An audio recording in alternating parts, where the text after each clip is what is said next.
have you ever had the thing happen where you wake up in the middle of the night, you're kind of not certain why? Like everybody's had the thing Uh, where you wake up from a nightmare yeah. and you like kind of calm down and go back to sleep. But have you ever had it happen where you wake up in the middle of the night, you're not quite sure why, but you're like terrified? Yeah, but I assume it's because I had like a nightmare that I can't quite like put together, or my cat Right. like put her face into my nose. And that's always kind of scary. Yeah, like there's sometimes you wake up in the middle of the night and you're just like, "Oh, I'm awake. Gotta go back to sleep." And there's sometimes you wake up and you're like, "Something's trying to kill me." Yeah, actually, now that yeah, I've had that happen. So, and I'm not even talking about night terrors. I'm not talking about like Mhm. getting up and running away. I'm talking about like you thinking that there's ghosts gonna get you, or like there's somebody might be breaking into your house, or just like you're just like laying in bed like you can't get the anxiety of vulnerability out of your head. So this happened to me last night. Is what I'm getting at. I went to bed kind of late, and I have no idea what time this is. I also have a habit of when I wake up in the middle of the night, or if I'm like reading in bed and I realize I've been doing it for too long and now Mhm. it's really really late, I refuse to look at the clock, right? Because I don't want to know the amount of sleep I'm losing. Yeah. I'd rather just live in a fantasy world where like I got enough sleep. Wow. And because also that could add to anxiety, right? Like if you look at the clock and it's 3 a.m., you might have trouble falling asleep because you're like, "Oh, I've got to be up in 5 hours. Yeah, Oh shit, maybe. I Yeah. gotta like," and then you feel pressure to fall. So anyway, so I woke up in the middle of the night last night. Who knows? Maybe it was my guinea pigs making noise. For listeners who don't know, I have to keep my guinea pigs in my room because my landlord's weird. Um, Strange. so I woke up in the middle of the night and I was terrified of ex-girlfriends getting me. And What do you mean getting you? I don't even want to like I'm not even talking about specific ex-girlfriends. I might not even be talking about my ex-girlfriends because in my memory there are faces that I don't recognize Okay. that I was being scared of, feeling scared of. Uh So you're afraid of like this it's almost like cult of jilted ex-girlfriends that maybe they're not yours, but they are no, but someone's they ex-girlfriend. might find me and get me while I'm sleeping. What does So that mean? I don't know. So I was laying in bed, right? And it occurred to me the way the way to protect yourself from ex-girlfriends is for them to see your guinea pigs because they'll get distracted. And because I was half asleep, it was like, okay, if I look at my guinea pigs, I'm safe. So Okay. a minute goes by or so of me kind of like trying to shrug this off and being like, Matt, this is silly. Just go back to sleep. You're fine. Nothing's going to hurt you. But then like the thought keeps coming back up and I'm like, I can't sleep. I gotta make sure there's no ex-girlfriends hanging around here. Um, or I have to look at my guinea pigs to save my life. Okay. And I think I had a minute of doing that thing where like like you do when you're a kid where you think you woke up and you got ready for school and you got on the bus and then your mom's like, "Matt, wake up. What are you doing?" And you're like, oh." And you've been just dreaming. So I think I had that with looking at my guinea pigs a few times. Weird. So I sit up and I can't open my eyes because I'm that tired. Oh, And so I'm sitting there just like straining as hard as I can to just get my eyes open because I'm like, if I just get these fucking things open and see the guinea pigs, the ex-girlfriends can't get me and you're safe. and I'm The guinea safe. pigs make you safe. And I'm trying like I will never forget the sensation of this because I'm just straining the muscles in my face trying to pull my eyes open, and what's happening, I'm guessing, is that I'm still like half asleep, so I'm still like I've got that paralysis thing, right? Like my Yeah. body doesn't want me acting out my dreams, so I'm like fighting that. I eventually get my eyes open and and I look at the guinea pigs and I'm unfortunately still terrified, so I have to go sleep in the living room to make sure What? that What? So to make sure the ex-girlfriends can't sneak up on me. Like now I have a lot. Now I can see the front door. I can't believe the guinea pigs didn't do shit. This is very upsetting. And then I woke up in the living room, who knows how long later, and I was like, ex-girlfriends, what the fuck? And then I just like sauntered back up to bed and collapsed.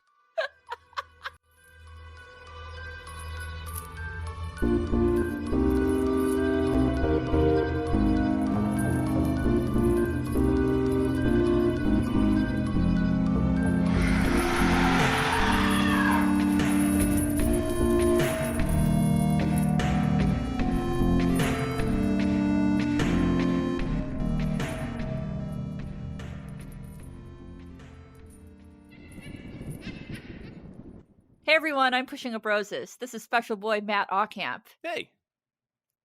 How's it going? It's going. I'm sleepy. It's good. As you might be able to tell from our cold open, I'm sleepy, but I am too, but that's how only are you? because root canals. So I've been having like pretty extreme tooth pain, and I thought it was related to the veneers, but it's not. It was not related to that. I had my dentist check a lot. We adjusted my bite. Nothing was helping. And so at this point, I can't sleep now because pain. And just like tooth pain is the worst. Mhm. It's up there with Yeah. like, pretty severe pain. Butt So pain. yeah, it's up there with butt pain. I don't even know what that means, and I'm the not two even going biggest- to ask. The two biggest pains. Oh my God, stop it. My number two, my top two pains. It's a pain for me too. Trust me. You are a pain in the butt. Aww. Okay. But yeah, it was really painful, really throbby. And so I go to my regular dentist. She's like, it's out of my wheelhouse. We got to get the nerves checked. And I'm like, okay. And they're like, let's get you in today. I'm like, all right. And like I'm pretty good like under pressure. Like in the state of an emergency when I have to get things done, I just do it and I don't even think. I'm just on autopilot. So I drive like 35 minutes to an endodontist. Endodologist. Wait, I gotta type it. I I'm like an idiot. I don't know that there's a No, thing called that's not a thing. I may or may not edit that out. An endodontist. Endodontist, a dentist who specializes in treating tooth pain, infections, and other issues infecting the inside of the tooth. That is correct. They're also known as tooth-saving specialists. That's exactly what she did, honestly. So there was a wait when I got there. Did she use advanced techniques, specialized tools, and state-of-the-art technologies to treat teeth? Why, yes, she did. And if you're talking about putting a block of ice on my teeth to see if they're sensitive, yes, special technology. State-of-the-art! State-of-the-art ice blocks. Wow. Yeah, that's exactly what she did. And Okay. we couldn't pinpoint exactly where the pain, which tooth it was coming from. I'm like, it's hardcore in both teeth. So she's like, all right, we can do the further back tooth and hope that like fixes it, or if you just don't want to deal with it, we can do both teeth. And I'm like, is there danger to that? Like, can I just go get a root canal? And she's like, yep, there's no danger to it. It's just if you want to do it. And so I said, do it. And so I had 2 root canals done. And honestly, it's pretty breezy. I'm pretty stoic when it comes to being in physical pain. So it went by I was very calm, very quiet, went by very quickly, feeling a little throbby today, but the sensitivity is gone. It is gone. Like I can put the coldest ice water back there and nothing. So like, why do we even have pain? Do it. I'll do it right now. Do you hear that? It's water. No, it's still like a little. Have you ever try not to make this dirty, will you? Have you ever had something throb, but it's not actually painful? Do you know what I'm talking about? You know what? Forget it. Anyway, it just feels a little pressury, but that painful like sensitivity that was keeping me up, that's gone. Why even have pain receptors? I say get all my teeth root canals. I don't want any of it. Sometimes I think about that with allergy medicine. Right? Like why not just everybody take allergy medicine every day all the time? Just in case an allergy comes up, you're already covered. Guys, we are not doctors, so don't get 10 root canals just because pushing up roses was like, who cares about pain receptors? They are important. I got all my root canaled, and I took 100 allergy pills because Matt and Roses told me to. Now I feel no pain and my nose never runs. And I'm dead. So everybody, thank you for listening to our medical podcast. It's called Save Your Teeth. Yeah, it's called Save Your Teeth. The worst medical and dental advice podcast on earth is our tagline.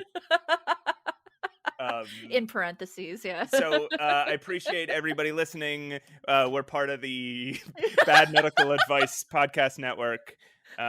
Please don't rate us. Don't rate us or review us on iTunes. Definitely don't email us because we don't have answers. Let's start our podcast, Save Your Game. Hey, Roses, have you been playing any video games lately? Well, yes, I have, Matt. I have been playing and finished The Phantom Fellows by our good friend Paul Corman, who was on our show just a couple episodes ago. Never heard of him. Oh, that's nice. I love that guy. I love that guy so much. We love Paul. I had a really good time playing it. I'm always a little okay. Here's the thing, right? Listen, I hate preempting things, but this is where we are. I don't like always reviewing our friends' things. It can be a little stressful because how nervous is Paul right now? Listening to you listening to you like hedge at the very beginning of this. Okay. I think he's already like pretty nervous about me reviewing it. Little does he know that I actually had planned on playing and probably reviewing it prior to even meeting him and befriending him through our network. So it was going to happen anyway, but now that we are friends, there's kind of a little extra pressure there. And I will not, if you've watched the Crimson Diamond review, which I'm sure a lot of you have, I don't hold back on critique because that's what's going to make a game better. But especially on those first like solo dev projects, I think they need critique. And in a way, Paul asked me to do this. I was going to do it anyway, but he's like, could you review it? And I said, yeah. So if you're asking me to review something and give you critique or constructive criticism, that's my jam, especially if you've consented and asked for it. But I am a little nervous. I never want to hurt anyone's feelings, but I will say I really enjoyed this game. It will be a positive review with probably some minor critique that I don't think that Paul would necessarily argue against. Right. And they're mostly UI things. And those can always be like personal preference. You know, we had just talked about how I hate first person games. That's right. That's just a style that I don't like, and it doesn't mean that those games are bad. I can't wait to tell everybody why we just talked about that, by the way. Yeah, exactly. I cannot wait. But yeah, I very much enjoyed it. It's very well written, and it's up there with games that made me laugh out loud. And as you know, because you're a comedian as well, there's this thing we do when we play funny games, and that's kind of like laugh mentally. Not everything is laugh out loud funny. It can be funny, it can be amusing, but not everything gets that physical response. Right. There's I think maybe Grimm and Curse of Monkey Island were the primary games that can get me to like audibly respond. Phantom Fellows did get me to audibly respond. There's very quick, it's very wordy, but at the same time there's very quick lines in there that just I think are just so funny, and it's just a lot of heart. And I think, like you said the last episode, if you listen to Paul on our podcast, this is written in his tone of voice, which makes it very special. I think I love it when artists share their art and their feelings and their tone of voice. So I do recommend it. I absolutely agree. I haven't played much of it because I have just been a lot's been going on in my life right now, but Yeah. but from what I've played, I found it very, very funny and very, Yes, very, it is very funny. very enjoyable. Yeah. And I am an achievement in the game, so be sure to look out for me. There's 100 achievements in that game. I know, I'm kind of upset that I'm not finding many of them, but, like, Oh no. I'm not a big achievement, like, person. I Mhm. sometimes like, I even have them turned off because I review games. I don't like the achievement things popping up when I'm recording. Oh right. So I don't even know what I have. I don't know when Mhm. I get an achievement. I just noticed that when I looked at the Steam page, I had like 18 out of 100 and I'm nearly done with the game. I'm like, "Oh no. How did I Wow. miss this many? I suck. I suck at adventure games." Wow. I 18 out of know. 100 and you're at the end of the game. I Well, Interesting. yeah. What have you been playing? Okay, so I discovered this just randomly. I discovered it in my Steam library. I'm not sure when I got it or where I got it from. Oh, I love Um, those. Those are my favorite. but I found it in my Steam library and I was like, I don't know what drew me to playing it. It has this nice like pixel art style. And it reminded me a lot of it put me in mind of um Dreams in the Witch House. Oh I boy. don't know what, I don't know why. Uh-huh.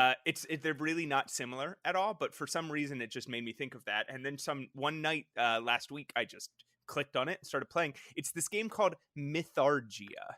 Oh, okay. You know what? Now that I Mhm. know that's what you're talking about, I agree with you. I do get dreams. It is a different game completely, Yes. but the vibe is very Dreams in the Witch House. Yeah, there's a Dreams in the Witch House vibe, and because Dreams in the Witch House has that like life sim element to it, Yeah. and this has a sort of like a survival and platform element to it. Mhm. So you do have like consumables. Mhm.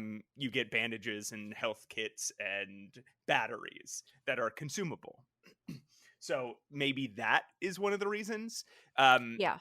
but it's also got sort of an adventure game style. It's a 2D side scrolling game, but Mhm. it's more story based than action based, like far more That's story and it's investigation interesting. based. It's You're interesting that you say that Mhm, because when I look at the trailer, mhm. it doesn't give me that vibe. It doesn't give me the vibe that it's more story because I guess what I'm looking at is mostly the side scrolling. So I'm actually kind of happy to know that. Yeah, so what you're doing, so you are a reporter on an you go to this island um to you're trying to research this abandoned asylum that's on this island, and you find basically three converging plots. You find that there's like this asylum where people have been being mistreated. You find that there's a cult on the island that has been sacrificing people, Ooh, I love a and cult moment. you find a mystical plant that transports you to a like a dark void version of the island. Mhm. Those three things come together all by the end. But what you're doing is, yeah, you're side scrolling, like walking back and forth. And as a journalist, you're trying to put together a perfect article. You're trying to build the credibility on this article by collecting documents and collecting photographs. So as you're walking around, you're waiting for little icons to appear above your head. You're trying to explore every part of every screen that you're on, every Mhm. location you get to wait for like little icons to appear above your head to take a picture or to read another document Okay. or investigate some small area. And your ending, what ending you get, depends on how many of those you collected. Mhm. Sounds like Shutter Island almost in nature, like almost thriller. Uh, would you I know we use this word a lot. Would you call it Lovecraftian?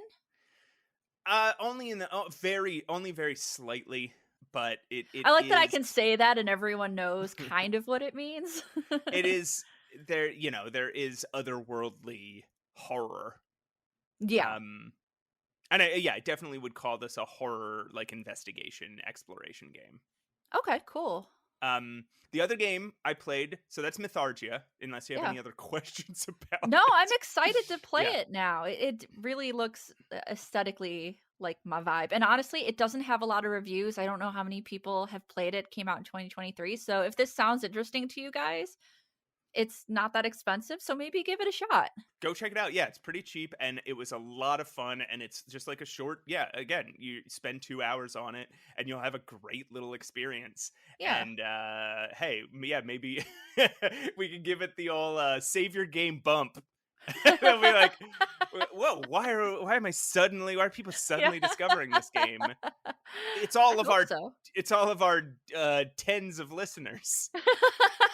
Hey, you have at least 100.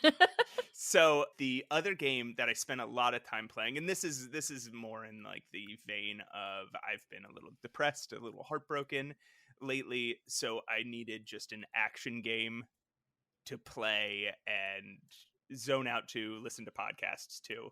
And so Yeah. I played on Bill and Danny of Escape This Podcast request. Not request, suggestion. Suggestion, yeah. I was like, They what? requested. They requested They demanded something? me. They demanded happened it of me. They have pictures of me that they say they'll release. Yeah, No. sorry I sent them those pictures, man. I didn't know what I was How agreeing did to. you get them? Dark web. Oh, how did they get them? Look, don't ask questions. Just be A assured victim. that you played you played the game. Everything's fine. So I played Death's Door, is what I'm trying to say. Oh yeah, you didn't even name the game yet. Yeah, No. Death's Door. I played the game Death's Door. It was a lot of fun. It's one of those like it's one of those it's a lot like the game Tunic. Mm-hmm. It's one of those 3D Zelda, kind of like Zelda likes, where you like a Metroidvania light, where it's like very actiony and you walk around and you just kind of like swing your sword at stuff and that's how you beat the bad guys. But also the game is built around exploration and finding secrets, and a lot of different stuff is unlocked as you find, like you'll find the bombs and then you'll go back through all the maps that you've already been through to find all the things you can blow up with the bombs, and it might open up new areas and new secrets or find you a new like an upgrade or something. Yeah. Although this is isometric, which is like Again, if you've played Tunic, this game is going to be very familiar. The puzzles are not as in depth as Tunic, but some of the secrets are pretty well hidden. Nice. And the bow and arrow mechanic is really fun. I don't know why, fun. it just feels very good. It's the sort of thing where you aim with one button, and then you sort of almost like charge your shot with another, and so like you get a tactile feeling to it, but also once you've fired that first shot, you don't have to charge it for the next couple shots, so then you just kind of keep going, and there's something really satisfying about just firing charging up your arrow and then just firing a bunch in a row. It feels really good, and this sword combat is just like whatever, right? Like there's a roll and there's like Dark Soulsian, there's like a roll, but it's mostly about just hitting the sword button 4 times and then the thing you're fighting's dead. But there's some good boss fights. There's a lot of cool boss fights. Oh, sounds fun. Yeah, it's really fun. Again, it's on Game Pass right now. That's where I played it. I played it I gobbled it up. No, number 1, because my Game Pass subscription's ending. Number 2, because again, I've been a little depressed and heartbroken. So I needed to just like sit in front of my computer and let my brain die. But I played it all. So I played the whole thing in like 2 days. But you're going to get like a 10-hour experience from it. That's pretty nice. I like that. But everybody send Matt good vibes. No, come on. It's Do fine. it! Everybody goes through heartbreak and job stress and I thought you were gonna say job break. job break and school break. And I'm in a place at this moment where those things are kind of converging. What does good vibes entail? Nudes?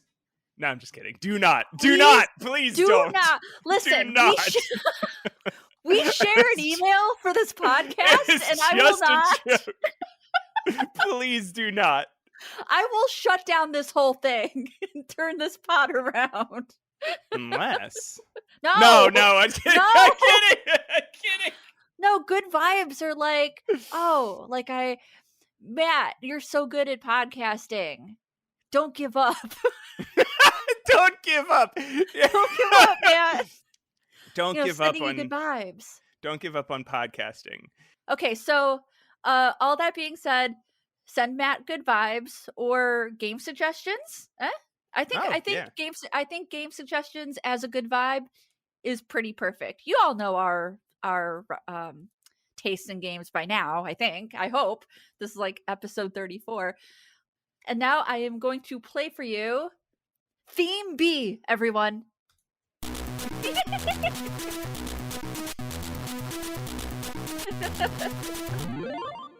PlayDate with Matt. Hi everybody, it's PlayDate with Matt. It's the segment inside the podcast Save Your Game where I talk about my beautiful little PlayDate and the cool games I play on it. This is going to be a really short one because I played a text adventure called... A text adventure? A text adventure. Huh.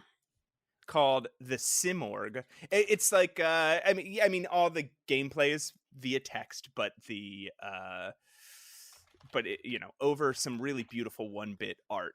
So the Simorgh, Simorgh. You can find it on itch.io by Yellow Limehouse. It is weird, y'all. It is a game where you are going back to your strange hometown where there's a lot of like sculptors and there's something odd going on with the sculptures that they make. And you're going to like find your dad's will. It's very strange. It's very interesting. What's so interesting? So apparently it is a adaptation of a game from a French game from the 1980s that was printed in a magazine. So I think it was like a choose your own adventure sort of game. Oh, cool.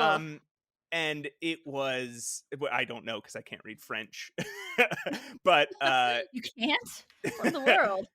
But I played it. I died a bunch of times. The other thing that's interesting about it is it just like it's a very cool and bizarre world. The art is speaking to me, to be honest. Some strange, and the font is really cool. Font is cool. Look at that. Some strange things just start like as you're walking through this town and exploring this world. Again, it's all text, but just weird random shit happens that not all of it fully gets explained. I haven't beaten it because I keep dying, but as far as I've gotten in, some of the weird shit that happens just doesn't get explained, which could be frustrating if you're looking for a very cohesive story.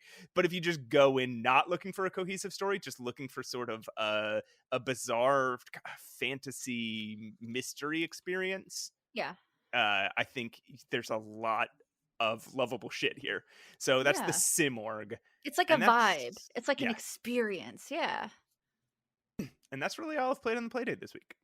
That looks honestly, this art is speaking to my heart. Yeah. Right if you now. don't have a Playdate, just go look at the art. It's cool. Just look at it. Yeah. Yeah. Like I do. And just get inspired by the cool looking art. All right. Is that's that Playdate it? with Matt. All right.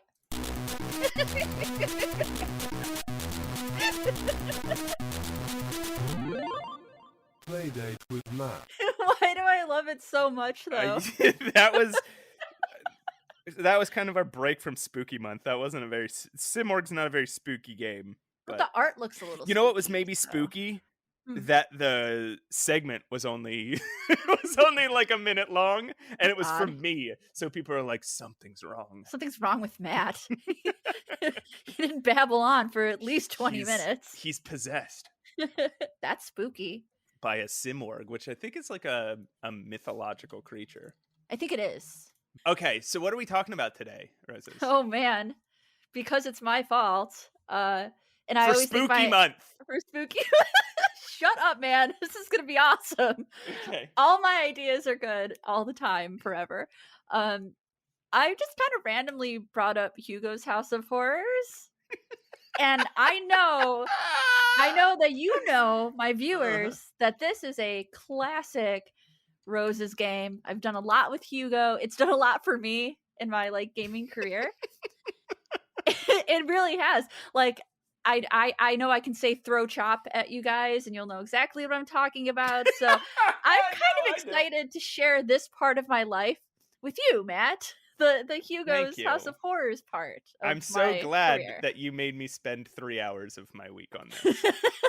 Yeah, it's funny because I played them again today and I'm like, oh god, oh no. We played- I immediately texted you with an apology because I'm We like, played- these are not good. We played all 3 games, and guys, I also went and did some extra credit.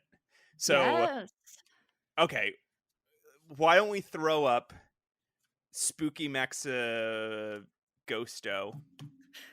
Nice. Spooky Good stuff. Draculino. Wow. Why don't we play Spooky Draculino, and then we'll come back and talk about Hugo's House of Horrors, the trilogy.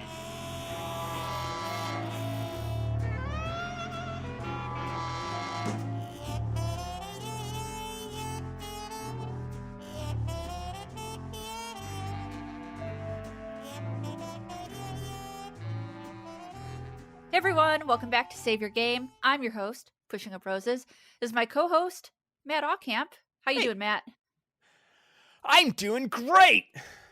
Jesus. Nothing wrong with me at all. Did you get the vibes that I sent you? No. I sent them over break. Maybe they're just not there yet. Yeah, I'll check my mailbox in a little bit. Your tangible mailbox. Yeah, I mentally sent your mailbox good vibes. I still, even my intangible mailbox is like down the street a little bit. Wow, that's I don't very have realistic. a mailbox on my house, so I keep both my tangible and intangible mailboxes together. I usually check them at the same time, but Sounds a little inconvenient. yeah, I mean, yes, but it gives me a reason to get out of the house.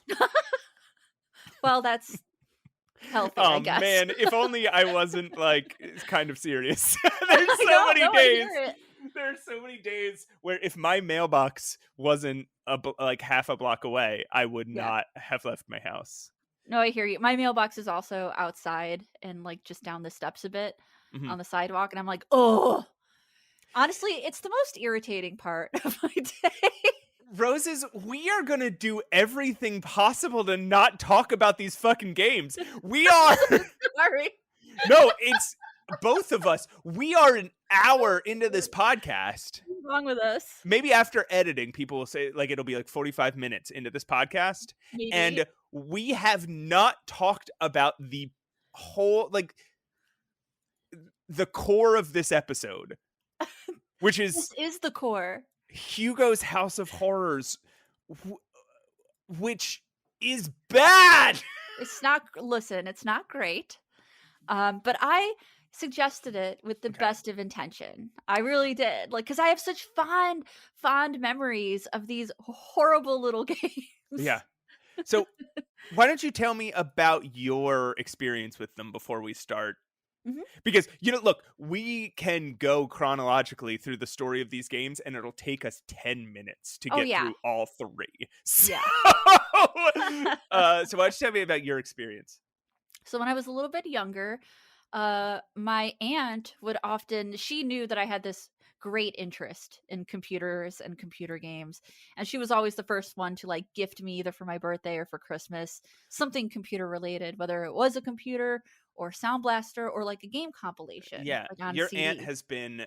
I think your aunt is everybody's favorite tertiary character on this podcast. I know, right? On my channel too. I'm just like, yeah, my aunt gave me blah blah blah blah blah.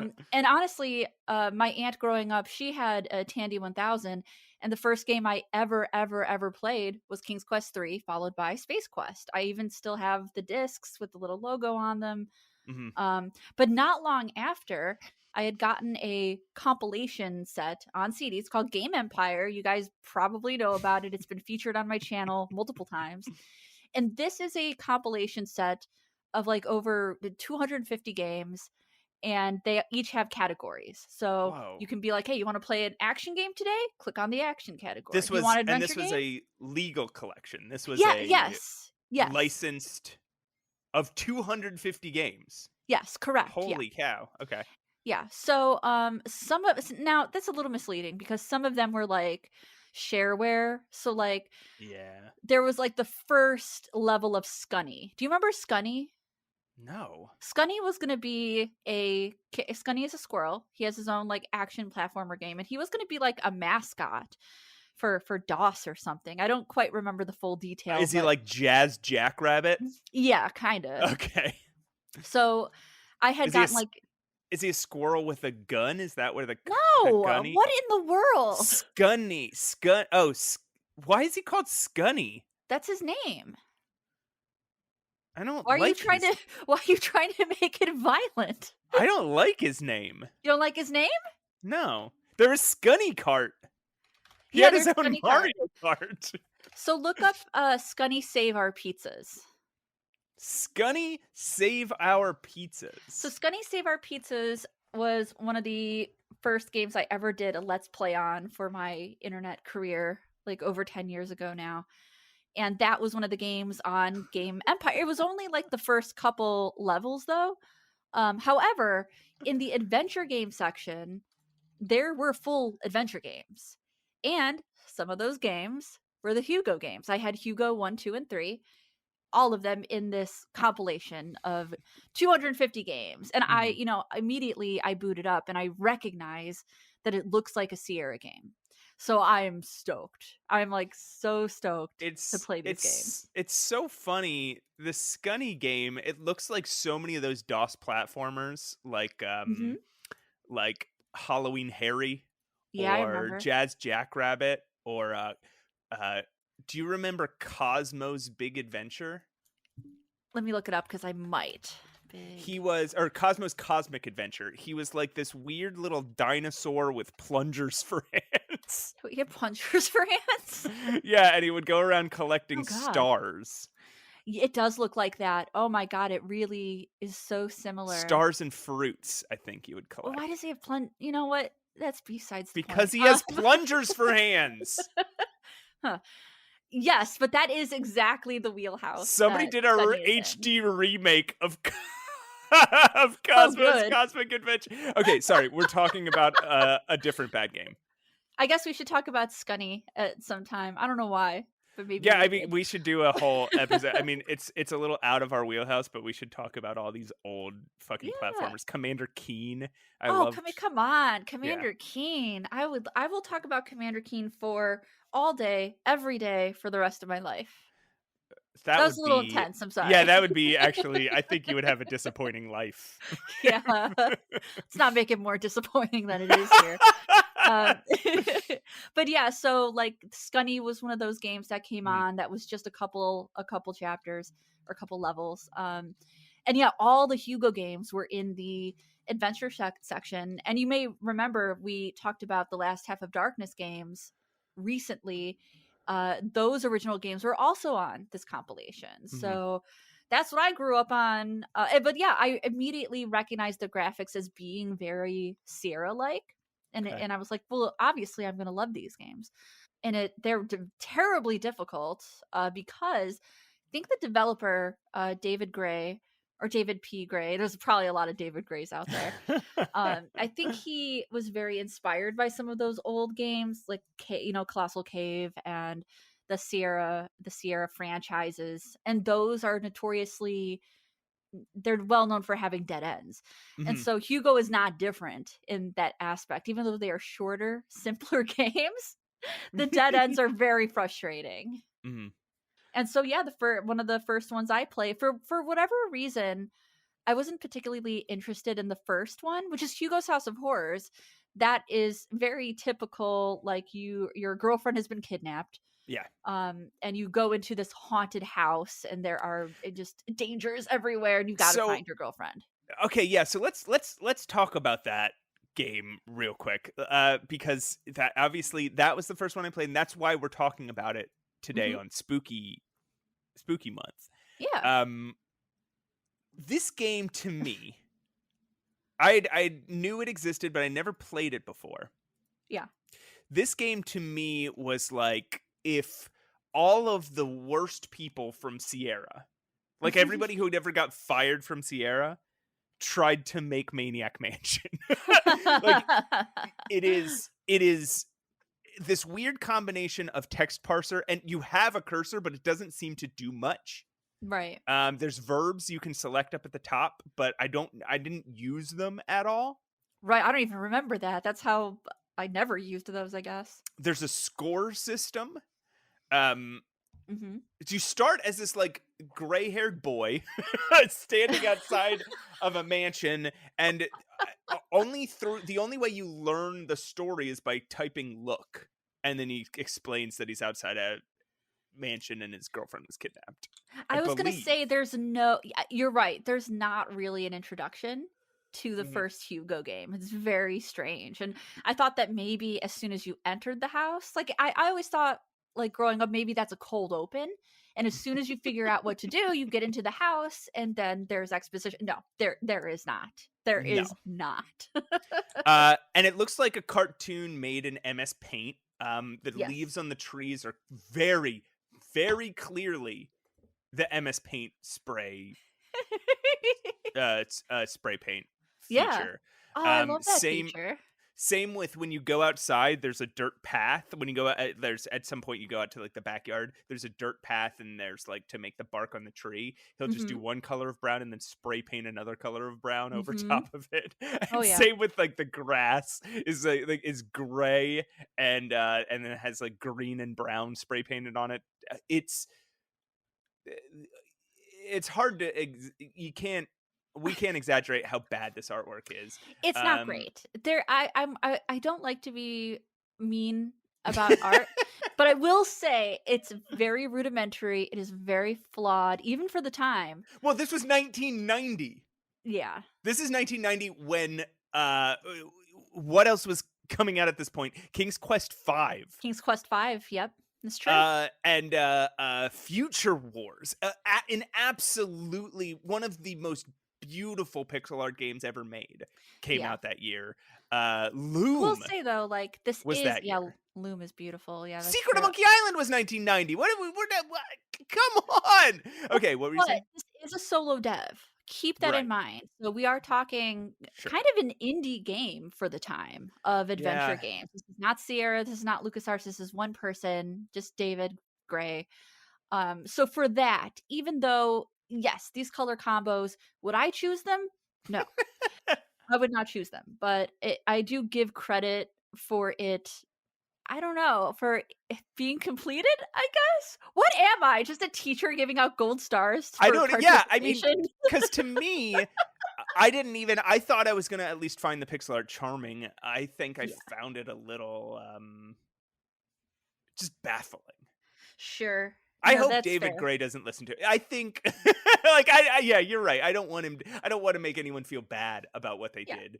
This is an old game, and I think even the developer would be like, "Yeah, this is pretty rudimentary for the time and maybe a little ugly even." Right. Uh, but it's still, that being said, it's not so bad that it Mhm. doesn't look like its inspirations. You know, it's clearly like a Sierra style adventure game. So you walk into the house, the first thing you see is like a scientist walking away. Yep. who, guys, you're gonna be like, oh, I bet that scientist has a big role in this game. No one has a big role in this game. So funny.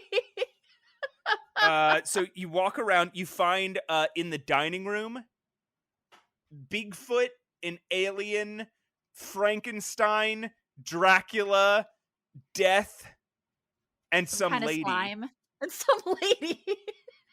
are all sitting at a dining room table just eating dinner. Yeah. And if you go in without wearing a Halloween mask, which you'll find at some point, they'll just kill you. Yeah, because you're not one of them. Let's talk about some of the deaths in this game. Yeah. Yeah, you need to look like them. So, like, Mhm. there are surprisingly. I mean, I did read before we started recording. I read some of the comments on some playthroughs, and Okay. if you were younger, if you played this when you were quite young, a lot of people did say it scared them, but especially dying.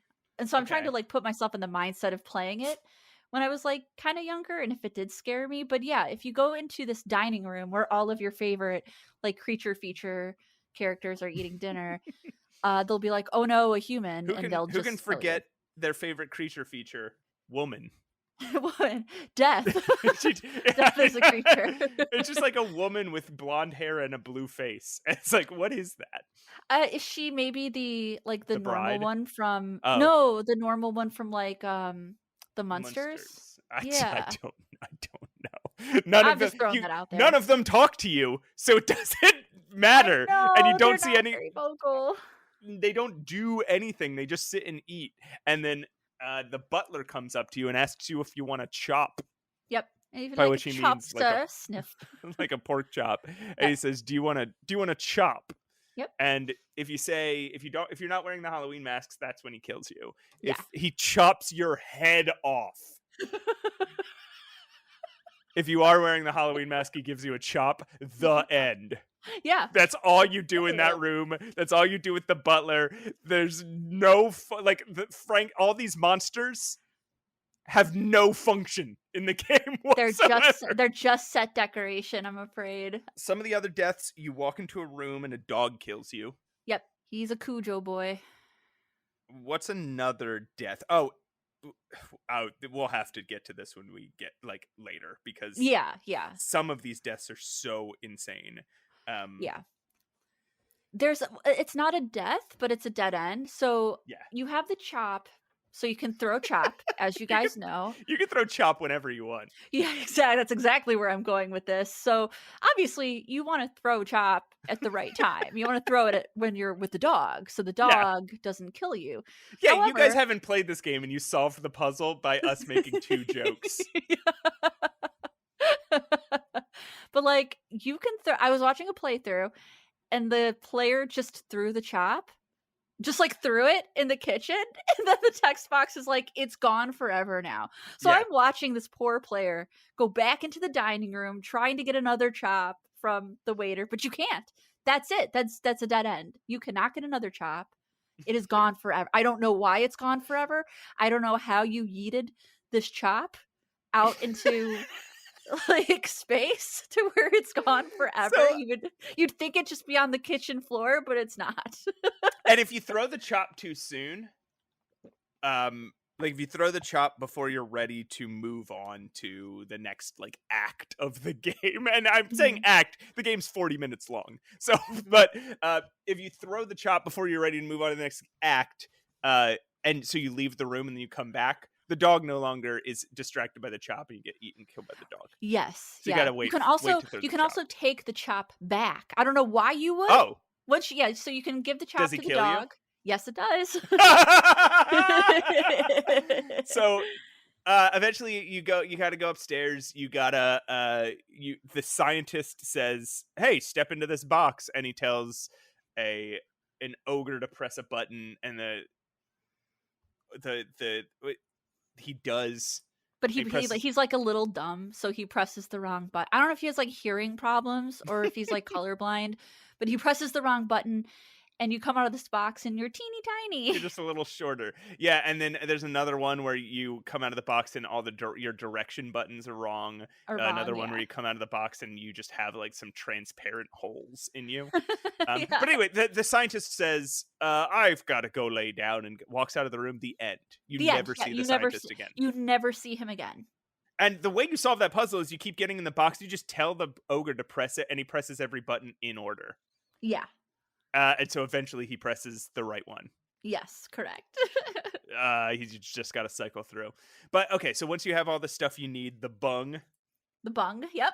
Which You as gotta a get kid, the- I'm like, what the fuck is a bung? You got to get a rubber bung, and it's really hard to get because it's blocked by a glass door, and it keeps saying he's not close enough. So you have to like walk around the glass door in a way that it doesn't feel like you possibly can. Yeah.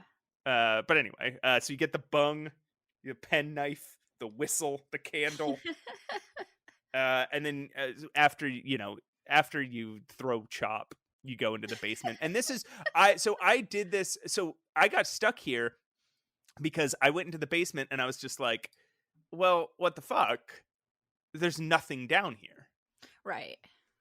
Because you just have to like walk between two rocks and there's like a secret passageway. This guy, Yeah. his He idea loves of that. puzzles, his idea of puzzles is just anything that will make you not figure it out. So if Correct. it's Yeah. so it's a maze. If he doesn't care, he'll hide stuff, and he without any clues. Like it's very frustrating. So yeah, so I went back upstairs and then I was like, I reloaded no. my game and I was like, what do I do? So I went to different rooms, and when you play the whistle, the dog comes running. Correct, yeah. So I was like, okay, maybe I go to another room and I'll play the whistle and I'll throw the chop. And then I played the whistle. The dog came running in the room, threw chop, and it was like, now it's gone. And then the dog killed me. Like, what is going on? Oh no. But eventually I looked up a walkthrough. You can just walk between two rocks. Correct, yeah. No, you're completely right. This is a recurring thing that happens throughout these games. Is like you'll get to a screen and you'll think this is a dead end. But then all you have to do is walk to like the very bottom, Mhm. and things are like obscured by other things. Yeah, In it's very frustrating. In the third game, you just have to walk around an area that it doesn't look like you can walk for Yeah. like 30 seconds, and then a book appears. Yes. Randomly appears. Yeah. Anyway, this part fucking sucks. So you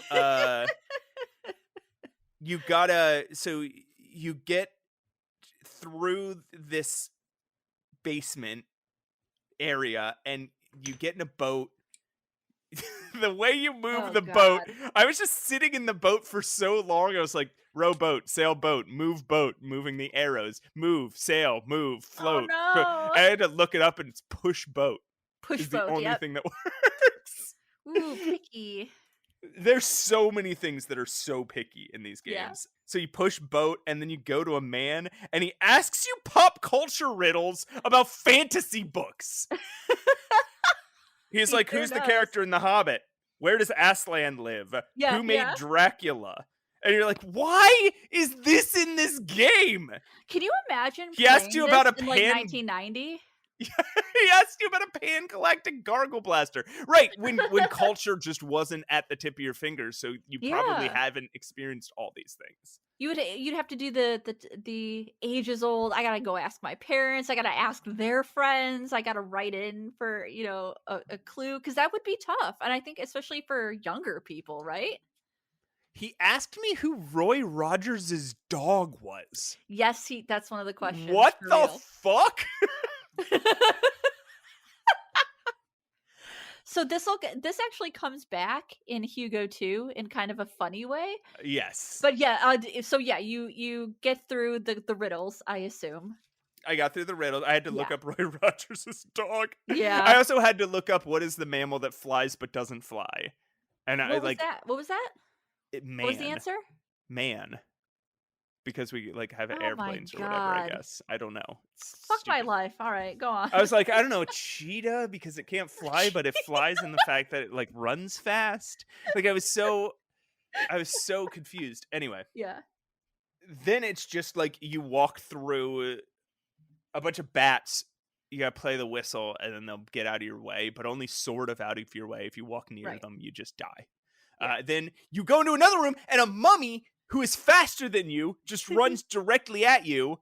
And the way to beat him, it feels like, is like fake. You got to get him like just stuck on objects in the room. I think that is what you do. I think that is the puzzle. How could that possibly be a puzzle? I didn't write it. It's so bad. And then you get some gold, you give it to a man, and then you rescue your girlfriend Penelope. Yeah.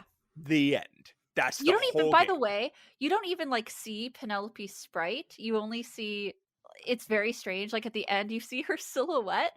You see her silhouette, then you turn into a silhouette and you get married. And I'm like, this is my reward? Yeah. I can't believe this is my reward. No beginning, no end. Just right. Unbelievable. I could not believe That's so mad. what I played. Also, the man who you give the gold to doesn't have feet. He's a genie. Oh, what? Right? Are you talking about the genie? Or are you talking about... Why would he be a genie? No. I'm thinking about Hugo too. I'm so sorry. I'm getting my Hugo's lore mixed up, I'm afraid. My bad. So that's Hugo 1. Yeah. Hugo 2 is a little... Do you have anything else to say about Hugo 1? No. Oh Look, I do think it definitely holds some charm for me, and probably for people who have played it, especially if it was like their first adventure game, which I think it is for a lot of people. But I understand playing it today as like a standalone and being like, what the fuck? This is everything I don't like about adventure games. And I want to say, this House of Horrors meant that there was a picture of a bat in the foyer. I liked the bat painting. There was a bunch of monsters in a dining room. Yeah. And there's a weird basement. Like, that is the horrors in the house. The horror of Hugo. It's true. That is what this guy considers a house of horrors. I thought Hugo 2, which is called like Hugo Whodunit or something. Yes. I actually thought that one was a little more frightening just in nature. Because it's supposed to be, quote, a murder mystery. And like it's another closed circle thing. Oh my god! Oh yeah, this one's even worse. You thought the last story was not great. Okay, Hugo 2 Whodunit is in 1991, and again, just to give you some context, this is the year of Monkey Island 2. This is the year of Sherlock Holmes Consulting Detective. This is the year of Willie Beamish. Willie Beamish. I love that game. What are some other like big adventure games at the time? 92 was King's Quest 6. Like I'm very certain of that. But I think Hugo 3 comes out in 92. He released one game a year. He's prolific. This guy, David P. Gray, is prolific, and he remains prolific, which we'll talk about. Yeah. So okay. So you and Penelope are on your honeymoon. No, you're not. You're not. You just got married, and before you go on your honeymoon, for some reason, you go to your Uncle Horace's house. Yeah. Yeah, you make a stop at Uncle Horace's house. At least there's exposition in this one. Like, it does tell you what you are doing. There's almost like a little intro to this one. Yeah. Yeah. And there's a little more music. Again, we didn't talk about this. Most of the game is silent. That's true. Yeah. Most of all 3 games is silent. Yeah. So this one's the long one, right? Like the other one's like, half an hour. The last one's like half an hour. This one's like an hour and a half or so. Yeah. So you okay. You get to the house, you're Hugo, you're still wearing the same clothes, you're still a gray-haired boy, and now you finally see Penelope. Yeah. And she's kind of hot. She's got that long red hair. She's a freaking babe. She's a babe, you guys. You gotta play Hugo. We gotta play Hugo too. You gotta play Hugo, but make sure you're alone, if you get what I'm saying. Matt, please. Because not only do you have your hot babe Penelope, you also have who is described as a saucy French maid. Yeah, you got your saucy French maid, very, very Yvette-like, from Dagger. So okay. So yeah, she says a bunch of French stuff to you, and then you go upstairs with Penelope. Penelope goes to bed immediately, and you, Yeah. as Hugo, the only real thing you can do in the room is pick up a book. Yep. And the bookcase opens, and you fall, and you're gone. And for you're the rest gone. of the game. You're just gone. You are not Hugo in this game. No Ta-da! more You are playing Hugo. Penelope. It's Penelope time. So Penelope wakes up, and she's got to figure out where Hugo's gone, and she looks through a keyhole and sees Uncle Horace die. Yeah, like he's being stabbed. So you got who killed Uncle Horace? So you're locked in this room. So you also, this is so weird. You also go through the bookcase. Right. Fall into a basement. You ride a dumbwaiter up to the kitchen. I don't know. I love a riding a dumbwaiter moment. Oh, it's also funny when you see Horace die. Penelope faints right away. Oh, that's right. That's right. She faints. It's like, Penelope, you just woke up. You should have some energy right now. You can't control when you faint. Have some empathy for our girl Penelope. They do. He does make our boy David Gray really makes you know that you're playing a girl, because when you see the murder, you faint. It's just like, ah. And then immediately you go outside, and a gardener tries to sexually assault you. Yeah, he's very creepy. Mm-hmm. He says kissy kissy to you. I want you to close the door and make it real private. God damn. And he immediately, when you walk in, he immediately puts a screwdriver in his pants. Yeah, innuendo. If that's not innuendo, I don't know what is. He puts a screwdriver in his pants. He says close the door, and he says kissy kissy. You could do close the door, and the game says something like, "Are you serious?" Yeah. And then now that we're like free roaming, welcome to the most frustrating adventure game. I am so sorry, Matt, because I knew about something that I should have warned you about immediately. I think this game would be impossible. Like literally impossible, and there's a couple reasons why. Okay. So the first thing is what you're talking about. You want to tell them? Yeah, so basically you find a matchbook that you need. This is an item that you will be using. And then when you have the matchbook, you come across a screen where there's just like a little bridge over some water. If you even step a little bit on the bridge, your matches will fall into the water, get wet, and they are non-usable now. You cannot dry them. I don't know why. They are just forever soaked. I remember one time on this podcast, we played a game where matches got wet, and you're like, "This always happens in adventure games." So I was like, "Does it? I don't." It sure, but it does. Now I know what you mean Now because you it happened know. here. So this happened to me. You do eventually have to cross the bridge with the matches. Yeah. You just have to step more carefully than the stairs on in a King's Quest game. Oh yeah. No, it's extreme. Pixel perfect. And there's other shit, like you have to walk through a maze of fly traps, also pixel perfect, and you're not even touching the fly traps. There's an invisible path where you don't get hit by the fly traps, but there are times you're not touching any fly traps and you just die. And yeah, this game is it seems very dependent on puzzles that are like physical or like hitbox detection. So yeah, it's really, I gave up on this game when I was young because it was like you said, it's impossible. There's so many, and for a whodunit, there's not a lot of like interrogation. There's not a lot of creepy characters. There's no clues. You find people at the end after going on like a little journey. It makes no sense. Yeah, it's called Whodunit, but you just go on an adventure game journey for no reason. And there's okay, This is why I think it's impossible. Okay. Yeah, like you go through. So you were talking earlier. So we meet that weird old fuck again, the Yep, one who he gave comes us the back. riddles. He tries to give us riddles, and without you doing anything, Penelope just grabs his wand and hits him on the head and knocks Yeah, him she's like, no, that was Mhm. stupid. I was actually really like pleasantly surprised by I that. thought it I'm was like, pretty okay, funny. Yeah, yeah, yeah, yeah. yeah. The only funny thing in anything. And also I'll say the art is slightly better in this game. It is, yeah. There's definitely an improvement there. So here is why one of the reasons I think this game is actually impossible, unless there's a clue I missed.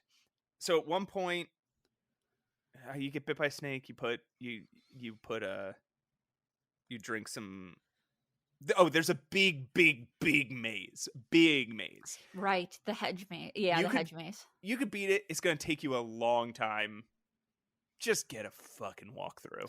Yeah, I'm I just saying, tend to agree.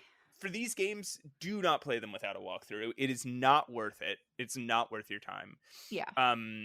And you probably won't figure it out, and for a couple reasons that we're gonna get to. But one of the things is after the snake, and then you have a throw chop moment again, but it's throw stick. Then you come to a phone booth, Oh no. and you use the phone booth. She calls the cops, and he's like, "Meet me in the living room," and you're like, "Oh, I've got to find the living room." Yeah. Then you have to go into the phone booth, press dial, and then type in 1-888-333 Hugo, Yep. which is nowhere else in the game. Really? I couldn't find it. Do you know where else it would be? I'm trying to it's been a long time since I've played this game, because I definitely know the scene. I know what you have to do. Yeah. I feel like it had to have been somewhere. It can't, because that's a non-guessable thing. It is completely That is why I'm non-guessable. saying I think this game is, maybe it's in the manual. Maybe. Maybe. I know somebody is going to write in and Yeah. be like, "Oh, it was written on the underside of the man who you knock out. You have to say flip over man, Yeah. check underpants, and then there's a tag that says half the number." Like, it's going to be something really stupid. Yeah. But It might have just been my instinct is to say, was it somewhere written in the phone booth? not that I saw. Also, I'll say this: there is like graffiti Yeah. next to the phone booth Okay. on a wall, but no command that I could find allowed me to read the graffiti. It just Okay. kept telling me what room I was in. It Oh, would yeah. say, I'll have to look into that. all right, I'm opening the game right now. Okay. So let's walk into the phone booth. We're playing in real time, you guys. Walk into the phone booth. Look, booth. Read walls. Read writing. Look for number. Is there another screen? Okay, so now I'll go to the next screen, Is there another screen beyond and phone there's booth? something written on the wall. Okay. So I type look wall. Yeah. You are in Rome Street. Look. You are in Rome Street. Look street. You are in Rome Street. Look bricks. I don't fully understand. Look graffiti. You are in Rome Street. Can you say look writing? Let me make sure I spelled graffiti right. I did. Okay. Look writing. Yeah. You were in Rome Street. Look text. You were in Rome Street. Look sidewalk. I'm sorry, where are we? You're in Rome Street. Look. Let me look a walkthrough up real quick. Spray paint, maybe. I don't know. You were in we'll- Rome Street. Yeah. Yeah. So if that's where the number is, and then you walk one more, and it loops back around, and you're back at the phone booth. I'm shocked. I'm really shocked. How did I I know. even? How did I You must have read a walkthrough, right? Yeah, later on I must have. Like I can kind of like sort of nope, I can't put it together. Oh, okay. All right. What you get? Did you get it? Read wall. Yay, see, I knew it. I knew it. Okay. I knew it. Okay, read wall for now to all those. Okay, so then it sends you, it's just copyright infringement. It sends you to Doctor Who planet and you shoot Dalek. Yeah. Oh, you See, find I a knew gun it, in though. the maze. Yeah. It had to, like, yeah, okay. Phew. Although one of those commands should have worked. That's ridiculous.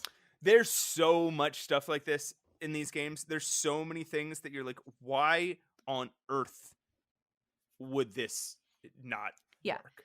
This is exactly why people don't like text parser games, is because they don't feel like they can type anything because nothing fits, right? Even the Sierra games had more syntax than that, though. That's pretty ridiculous.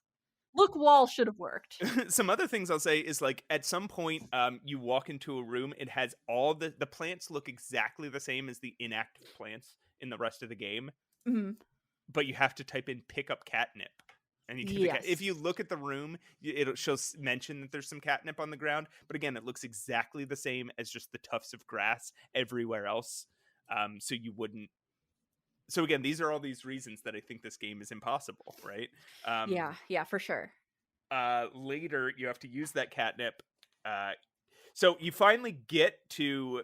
So okay, sorry.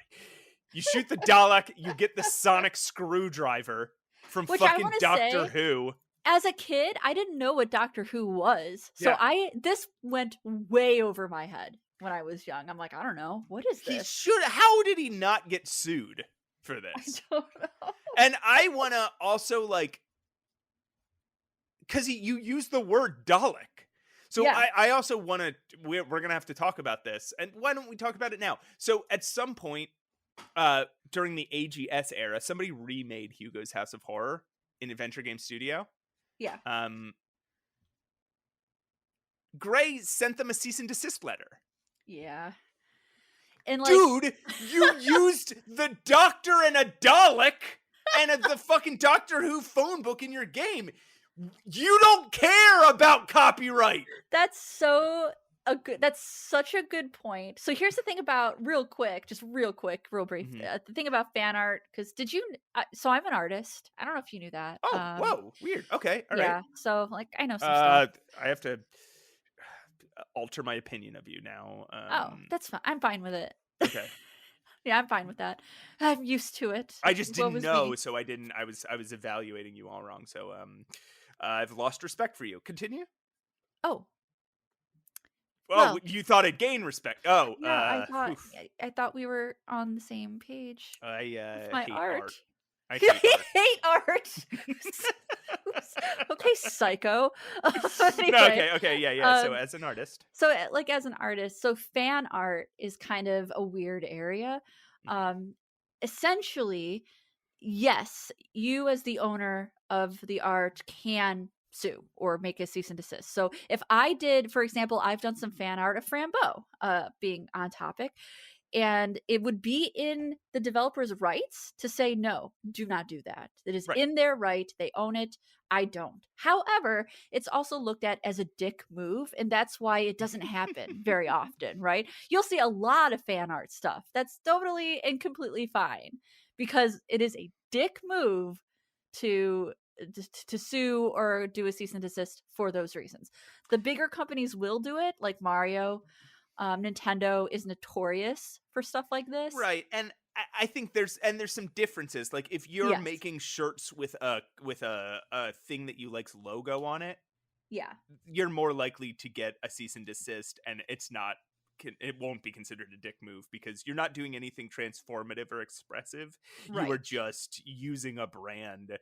So that's one thing. I remember the McElroy brothers. There was a big thing about that. People were just selling T-shirts that said the Adventure Zone on them. Right. And they were exactly. like, "Hey, cease and desist," and people got so mad. And it's like, look, if you had been doing something cool, maybe they wouldn't have gotten so mad.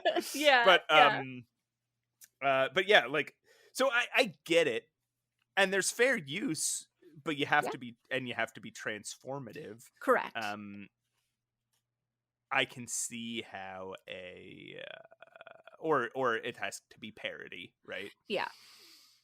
I can see how a fan game that's just a straight remake Right. isn't transformative enough. Right. But also, again, you're a guy who just put Doctor Who and a Dalek in your game and called it a Dalek and called him Doctor Who. Yeah. And that has to be so heartbreaking for whoever made the remake. Because if you're doing that with Hugo, like, that means you like it. People don't waste time on old kind of flawed games like this. It's passion. Yeah, it's got to come from passion, and passion that most people don't have. So, like, this guy's alienating like 2 of his 20 fans. Yeah. Oh no. That does suck though. That does suck. So and yeah, again, what drives me crazy about it is, again, just that he seems to not care right about stealing other people's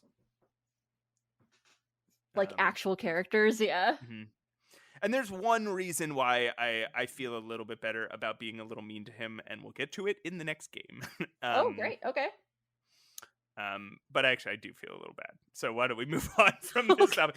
So, okay. So as we move on through Whodunit, now we come to the Whodunit portion, and that's your bag, baby.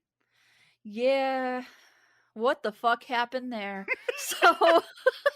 So as you can imagine, little wee Roses is so excited to get to the Whodunit part of this game, only to find that none of it matters. Like, there's a few characters you finally get to talk to, like you get to the house area and you finally get to talk to the family members of Uncle Horace, and you discover some interesting and maybe incriminating things about the family and the will.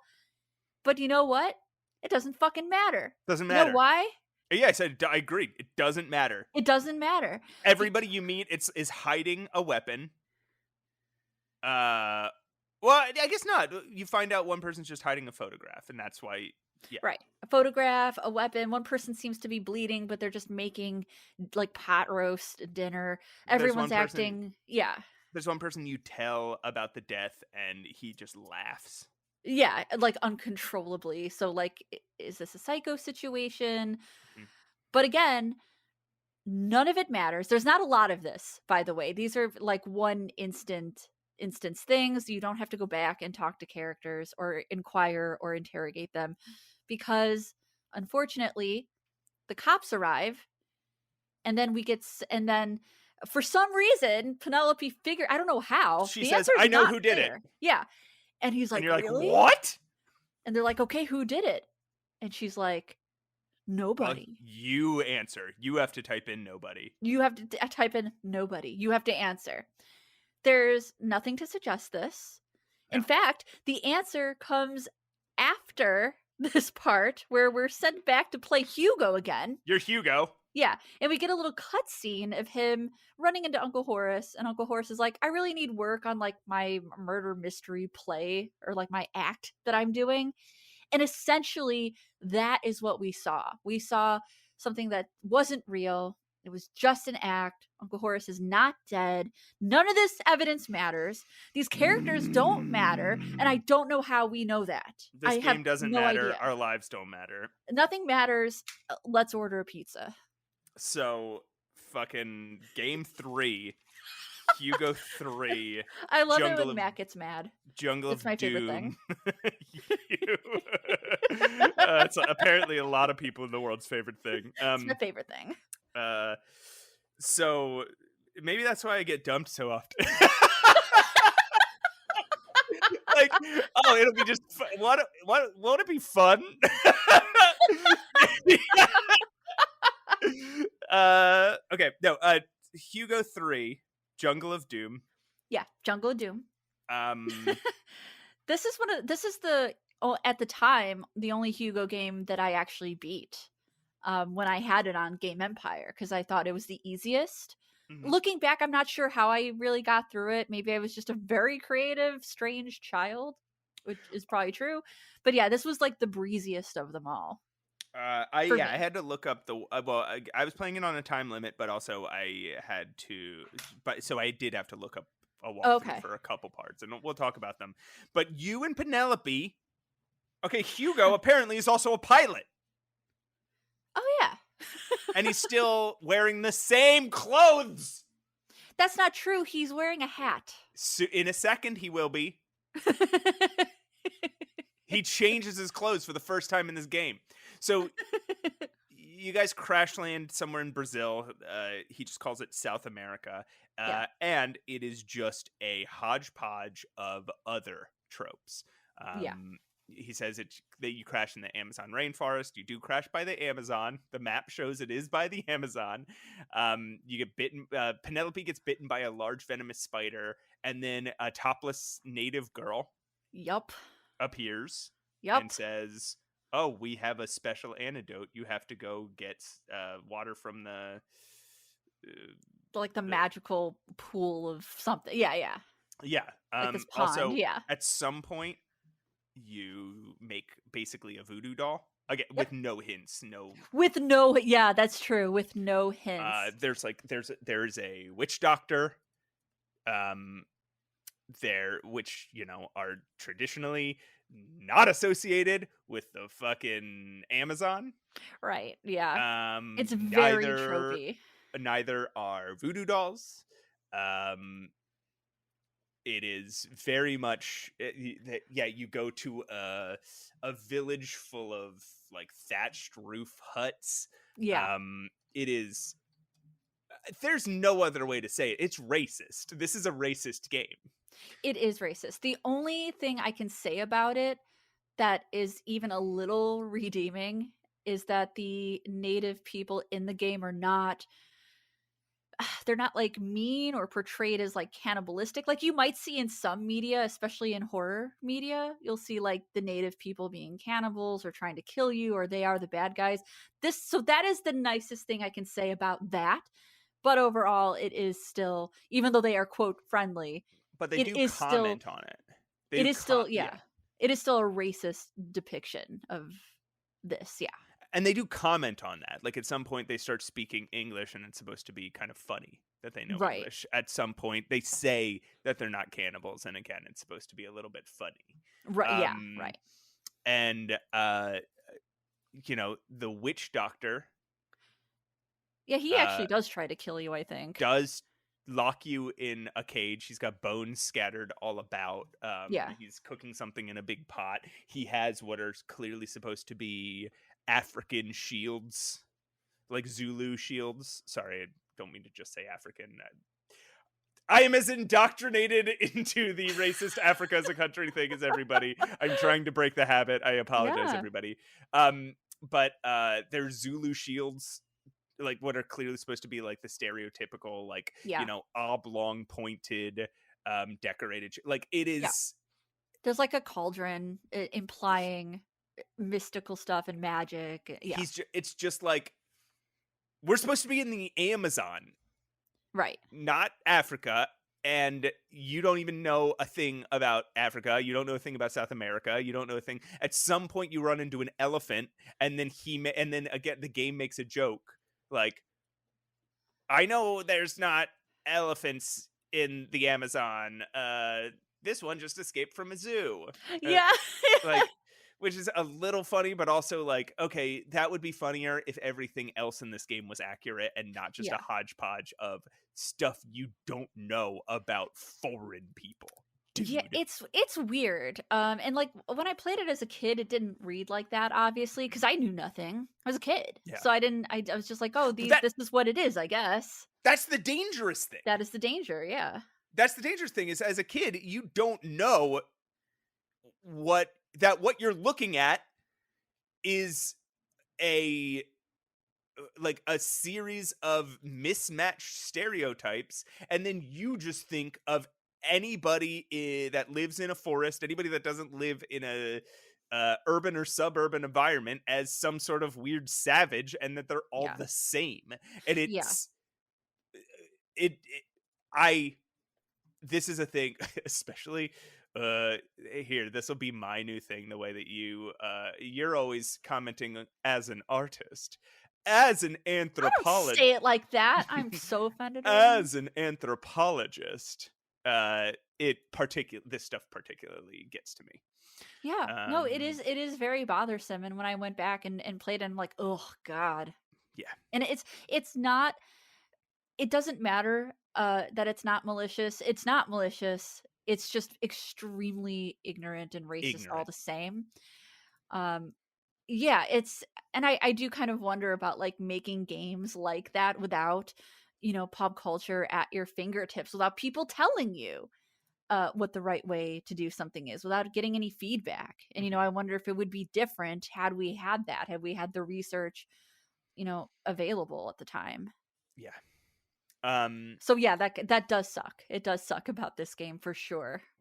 right. And he's clearly influenced by, you know, and it says this on the wiki too, Indiana Jones and Tarzan. Yeah, I was But gonna those say, also suck. So, yeah. yeah, you find this, whatever. You go through the forest, you find this village. What are some of the bad stuff? What's some of the? Oh, okay. Very early on, you look in your airplane, Hmm. and it takes you to like a unique screen where you collect a bunch of starting inventory items. Yeah. Um, I tried exit, leave, get out, close door, go away from airplane, move, walk away, move, leave, get out, go, leave, stop, no. And I tried like everything. It's go back, and that's the only thing It's that go works to back. get out of Yep. the screen. Yep. Unbelievable. I don't know how I figured that out. I don't know. I was a particular kid with nothing better to do, I guess. Oh, here's another stupid pet peeve of mine, and this is very pedantic, but at some Mhm. point, you uh you show somebody or something. I think maybe you do something to the elephant, and the game says that the elephant is nonplussed to mean it Yeah. doesn't care. Yes. That's not what nonplussed means. Right. Nonplussed nonplussed means angry. Nonplussed means that's. I know that now there's this informal use of it, but it means that you're confused to the point of Confusing. being Yeah. angry. Yeah. Um, don't. Yeah. I think yeah, I totally know what you're talking about. So like it was being used as like nonplussed as um like almost like non-reactionary, like Yes, which is bored or how something. Yeah. so many people use it, and that's just not Yeah. what that word means. It Anyway, sounds that's like just that's what it means, but pedantic. yeah. I know this is a pedantic thing that annoys me. Okay, so what what is even the plot here? You're wandering around just doing stuff for people. You just need to find You the give special bouillon. water for Penelope. That is it. You give bouillon cubes to the natives so that they can for once make their meat taste good, which is insane. Oh, the white guy showed up and taught the Taught him taught how to the cook. yeah taught the South Americans how to make food more Yeah. seasoned. You have to you have to get rid of a spirit by casting a spell with a spell book and like a candle. This is the game though where you do wander around. Like there's this one point to find that spell book. Yeah. You just like walk around near some grass Yeah. and it just appears. It appears. Like you kick it up. You like run over it. Some of the God. craziest puzzles you have some clay and some pins. You have to get captured by the witch doctor, and then you say turn clay into effigy. So stick I pins feel in like clay. I feel like I just said mold clay. I think Mold that's clay, what okay. I'm pretty certain. Okay, you do have to say stick pins in clay. You can't say put pins, use pins. Yes, Stab correct. pin. You have stick pin, but yeah, and he makes like a voodoo doll and then stabs them, and the witch doctor falls over, not dead, but like convulsing or something. Yeah. And then you capture a mouse, you show it to an elephant, so that you shoot some, you use a blowgun to shoot tranquilizer darts into the elephant. Yep. Then you release the mouse, and then the Mhm. elephant runs and sits down. If you do it in that exact order, quickly enough that the elephant doesn't fall asleep, the elephant will run to the next screen, sit down, stop an entire river so that you can get under the waterfall to Yep. go get the To magical. go get the magic water. Yep. And then you're done. The game's over. That's the fucking whole game. It is a very short game. Oh, you have It to get the is super crystal short. ball for that same fucking old man again. Yeah, he's back, you guys. The riddle guy. And the way you do it is you find a scroll that says it's near a boulder. So when you find a boulder, you have to type, look behind boulder. Yes. Which honestly, that is kind of bullshit, right? But I don't mind puzzles like that because again, I grew up on Sierra games where Sierra, you yeah. do need to look under and over and on top of. So that is something that like comes naturally to me. Mhm. But I Yeah. can see why people might not appreciate that. That's the Hugo trilogy, everybody. It sucks. Matt loves it. Okay. He did make some other games, some other Hugo games. Yep. They are first-person shooters. They are called Nitemare 3D, and this is the extra credit I did. I suffered for you, my dear listeners. I played Nitemare 3D. I bought it for $6 off. You can still buy all his games off his website. We'll talk about it in a second. Oh boy. But for $6, I bought his trilogy, the Nitemare 3D trilogy, and it's just like Duke Nukem, Doom, Blakestone, Yeah, that era of it's like first-person Wolf 3D. shooters. To me, it's like almost Wolfenstein exactly 3D, Wolf yeah. 3D. Yeah. So basically you have a ray gun, you walk, and monsters like mummies and Frankensteins and witches and bats walk up to you, and you just shoot them with your ray gun. Yeah. And the other thing you do is you walk up to every single wall and press spacebar. Right? Like the Just game like I will did in tell Wolf you 3D. how many hidden panels you found in each level. I Yeah. got through the first one. I got such a bad score. I replayed the first level. Damn. And I 100%ed it. Basically, you just walk up to any wall that looks weird and any bookcase and press spacebar and you'll find it. Yeah. Also, you beat the first level by climbing in a dumbwaiter. Hell yeah. And then you get the red key, use the red key and red door, find the ID card, use the ID card, and again, fucking Wolfenstein 3D, Blakestone, it is the exact same game. And then all the other levels look exactly the same. You're just walking around a mansion. It's if you played one level, you've played the whole game. Yeah. Okay, do you want to know where I found this? Yes, I do. Nitemare 3D? Yes, Okay. I do. So if you go to I'm so excited. dgray.com, you will find that our boy, What the David fuck is P. this? Gray, is still active. He now makes Windows 3.1 style looking ass digital jigsaw puzzles. Jigsaws galore. Guys, it's called Jigsaws galore. This is my favorite thing. You that I've can ever go found. and you can buy digital jigsaw puzzles for $10 each. Oh, $10? Oh, they're sets for $10 Okay. each. Okay. How many are in a set? Oh, a lot. Okay. You get a lot of digital jigsaw puzzles for $10. But yeah, they look like Windows 3.1. They're very pixely. Wow. I really want to make a digital. I'm inspired. I want to make my own. He's also got a jigsaw. Facebook page called Jigsaws Galore. His Facebook page has 2.3 thousand followers. Hey, it's pretty good. Yeah, that's about how many downloads we get per episode. Which is pretty good. Just let me say. He's got testimonials on his website. Oh. Let's see. So testimony. Oh, David, this is fabulous. You have no idea how much fun I've had and continue to have with jigsaws galore. I'm the jigsaw queen. it was so great to see you came out with new versions of Jigsaw Galores. Of course, I immediately ordered the CD since I'm very Oh. much into animals. I love the concept of having animal pieces to play with. Thanks again for the great work.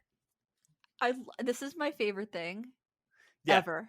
So if you guys want to support, and I'm sure he's barely racist anymore. So if you guys want to support David P. Gray, go to Gray Design Associates, his website, Gray Design Associates. You can also just go to jigsawsgalore.com. Oh, okay. Fun. Maybe I should buy one and review it. And you can also, I don't know how to find it. From like, I don't know how to navigate to it. Yeah. On his website, but you can somewhere on this website, because I did it, purchase both the it's in purchase. It's in You can get purchase. Yep. both the Hugo trilogy and the Nightmare 3D trilogy, both of which you have to play either in. You play Hugo trilogy in ScummVM. You can play either of them in DOSBox. This is going to be our longest episode, and it's about Hugo's House of Horrors. What's wrong with us?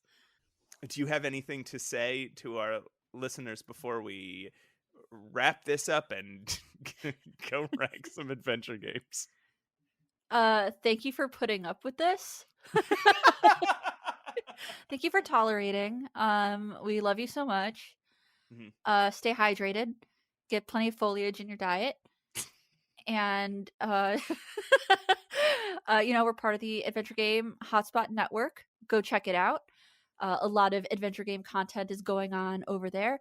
And if you really are mad at us for suggesting Hugo, you can email us at mattandroses@gmail.com. And guys, come back next week when we're going to be talking about a good game and an actually spooky game. Yes. Next week, I believe we're talking about Paranorman. I said Norman. Now you said Norman. I believe next week we're talking about Paranorma Site, the 7 Mysteries of Hanjo. So I think you mean the 13 ghosts of the temple of Amon-Ra. Play Spooky Draculino.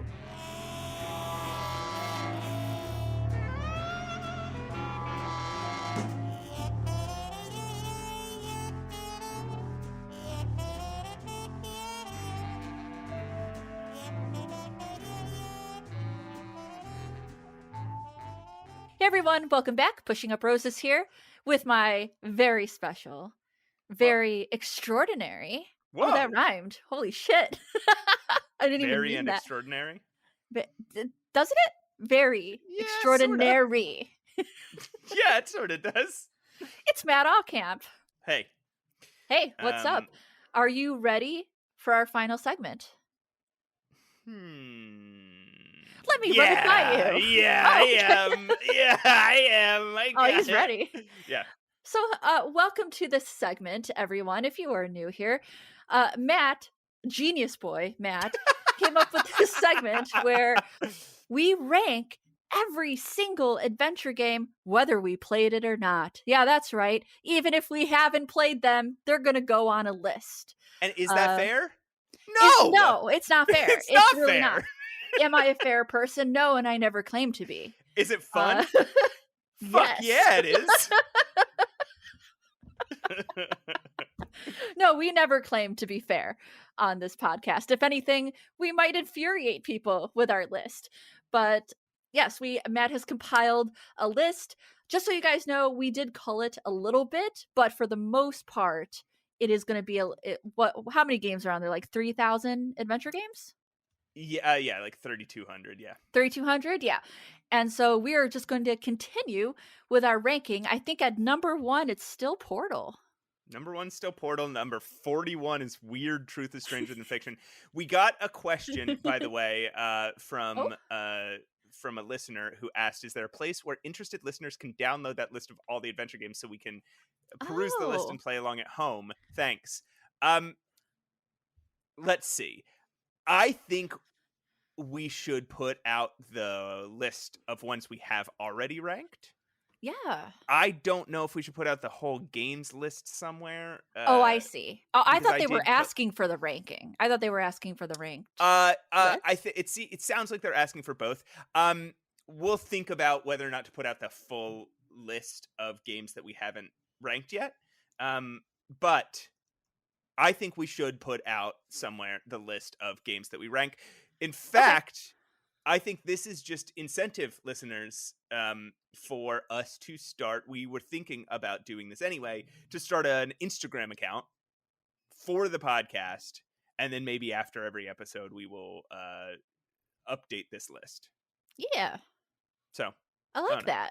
This is good incentive. And you like you won't get it maybe as a maybe you won't get it as a Excel spreadsheet, but you'll get it as like an image. Yeah. All right. So, are you ready to rank some adventure games? Yes. Okay, so I have them all numbered, and I use a random number generator to pick Yeah. them at random, and we are also allowed to skip one per episode, which we've never done. We've never done. And I don't know if I feel guilty. I don't know what's going on. There's something that I need to unpack with that phenomena, but all right. I've been ready for this all day, so hit me.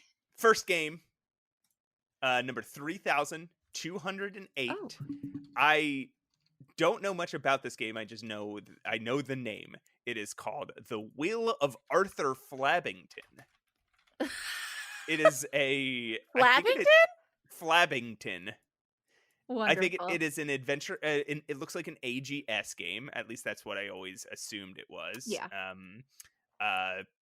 Pixel art, kind of cartoony. Looks pretty like LucasArts inspired. Yeah. Seems like a dude and a ghost. A dude and his dead uncle. Oh. As a reluctant ghost sidekick. Man, talk about things I don't want in life is my ghost uncle coming back and helping me look for loose cranks in adventure games. No, thank you. It's by Guga Games, and it was from 2023.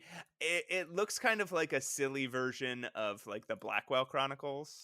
Yeah, honestly, I would love to give this game a chance. I think this looks really good quality. Mhm. It's got very positive reviews. It's been on my Steam wish list forever. Yeah, I would love to for put a this year. pretty high. I think so too.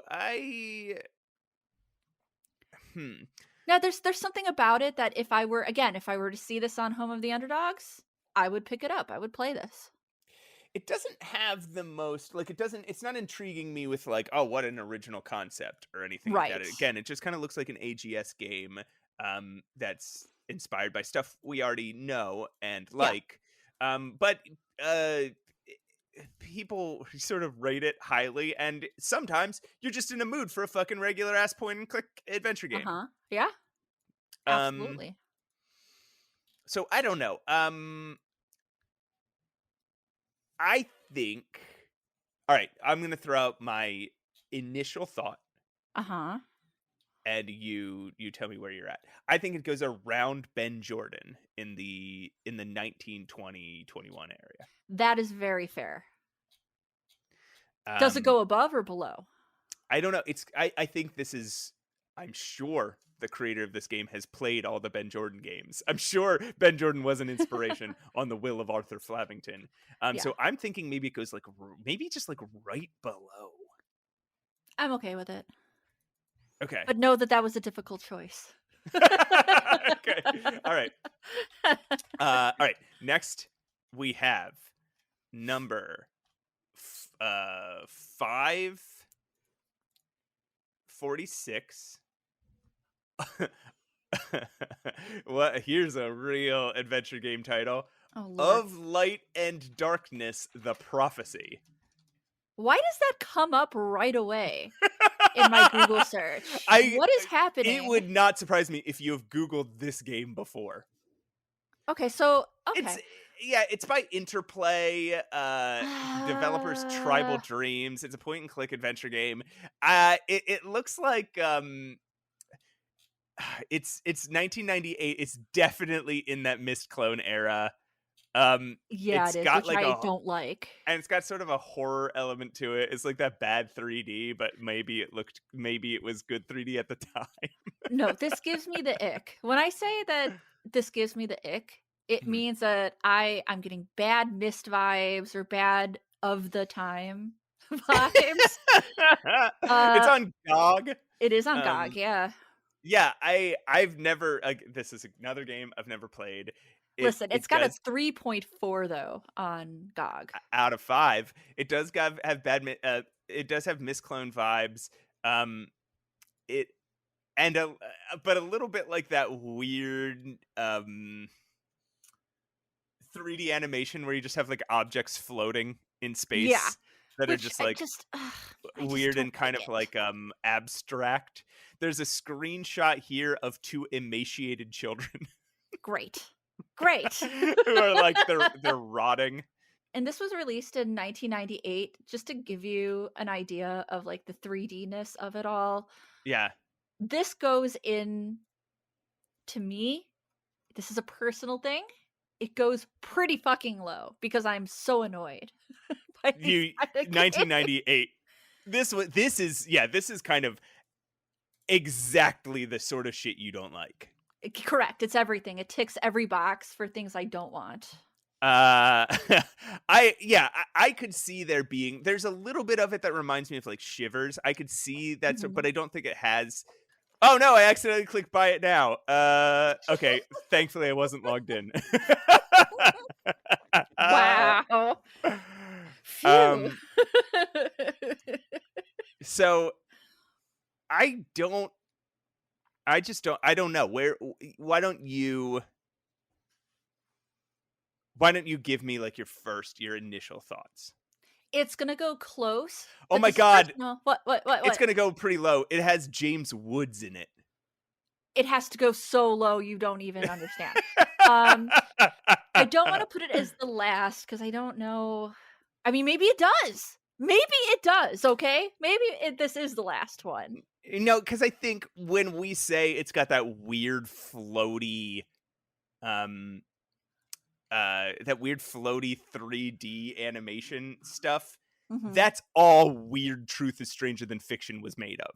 I know. Right? Yeah. So yeah. when we're saying like, oh, it has the elements of the worst game ever. Yeah. That means it's better than the worst game ever. Okay. I would put it in the last 5. In the bottom 5. I'm good with putting it as the second to last, as 42. Let That's me look at fine. Mystery of the Nautilus one more time before I put it below that. I think I'm a little more intrigued by Mystery of the Nautilus than I am by Of Yeah. Light and Darkness, the Prophecy. Is it a sequel, by the way? I don't know. Of Light and Darkness, the Prophecy. Was there an Of Light and Darkness and then Of Light? Yes. Wow. I am more intrigued by. Oh by no. Nautilus. Okay, no. There's a book. It's based on a book called Of Light and Darkness. This is not a sequel. Oh. It's a standalone thing. Got it. I am more intrigued by the Nautilus game, but only a little bit. Yeah. Only a Same. little bit. Okay. All right. So this is our second to last game of Light and Darkness. Wow, The Prophecy. We went real low there. Yeah. Wow. That's gotta hurt if you're. That's gonna hurt if you're James Riordan. Wait, was that his name? David Riordan. Sorry, guys. Cliff Johnson or Ken Melville. So if you guys are listeners, I'm so sorry.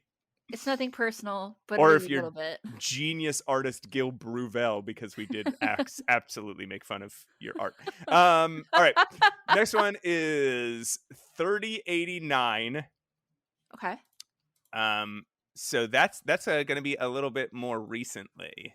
Yeah, again. It's called, let me see if I can gather any details about it. 3089. It is by the publisher Ultimate Games. It's 2023. It's called Lost Forest.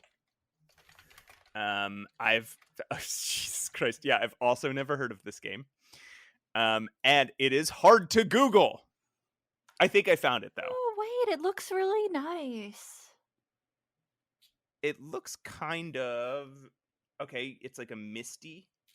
It's like No. It keeps showing me screenshots from the Lost Woods in Breath of the Wild. Oh, um, whoops. so No, it's it's if it helps, it's like a Switch game, I think. it's a peaceful little forest game. Oh, it's got sort of that like mix between sort of glossy and realistic Yeah. as like Firewatch or something. Yeah, it's a Um, little Firewatchy. and it looks like it's that kind of game. It's like a serene forest adventure, it says. It Uh, looks cozy. looks pretty cozy. I don't know that it's really intrigued as much as it like looks fine. Looks nice. Yeah. It's kind of cozy. Some of the textures are reused. I'm watching Yeah. a video where they're looking at a mountain and the mountain is just like it's just like a smooth hill with a repeating dirt texture over and over and over and over. Oh no.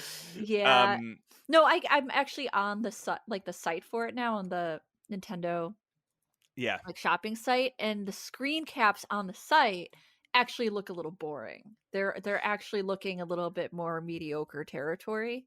Yeah, it looks pretty, some of it. But where do we put just a pretty some of it game, you know? Yeah. Uh it's a relaxing experience. That's what everything says. It's just a relaxing experience. I don't know. Yeah, I don't know that I'm really digging this. Should we pass on it? Do we not know enough? I'm not going to pass. You tell me if you want to pass. Okay, if you have an idea of where to put this thing, I go don't. for it. Okay. I don't know where we put games that are just like just sort of an Like a vibe. experience. Yeah, like a vibe rather than a let's pass on it. It'll come back in 20 years when we finally get through this. You will not. So I really love when games come up that we have already covered. Oh, me too. And that is what is about to happen here. Oh, hell yeah. If we're gonna pass on Lost Forest, then our next game is number 1441 from 2014, publisher The Game Kitchen. Ooh. It is The Last Door, season 1. Yay! Oh my god, I love this game. I'm so excited.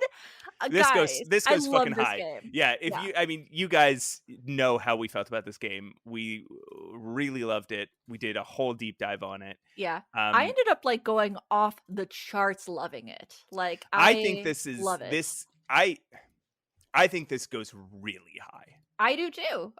This goes above Frambo for me. That's where I was thinking. I don't know Yeah. that it goes above Portal. I'm hesitant to put it above Portal. Yeah, all right, then we're agreed.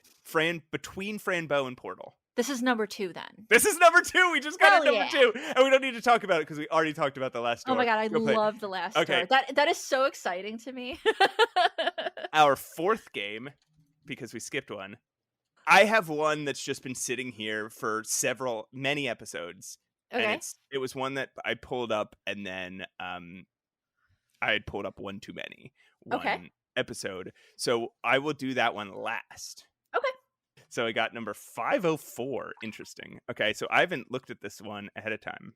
Usually I pull them off onto a separate list right before we start so that it doesn't take as much time. But okay, 504, 1997 game from Psygnosis. Oh, ooh, yay. Okay. Oh, you know them? It's Yeah. called Sentient. Damn, I don't know that game though. All right. It is a first person adventure. And what the fuck? Yeah, I don't know about this. It's got that thing. Okay, guys, it's got that thing where okay, in the mid 90s, they had figured out how to do polygons, and they had figured out how to do textures. And so human beings often would be a bunch of shapes as a polygon. And then sometimes they would be like, oh, let's put photorealistic faces on the textures. And when you wrap a photorealistic face around just a circle, it looks so fucking insane. Yeah. frightening. So this Yeah. game was released on PlayStation 1, and it is so polygonal. I mean, it's that era. It's that 1997. And these faces are Yeah. so frightening. Holy shit.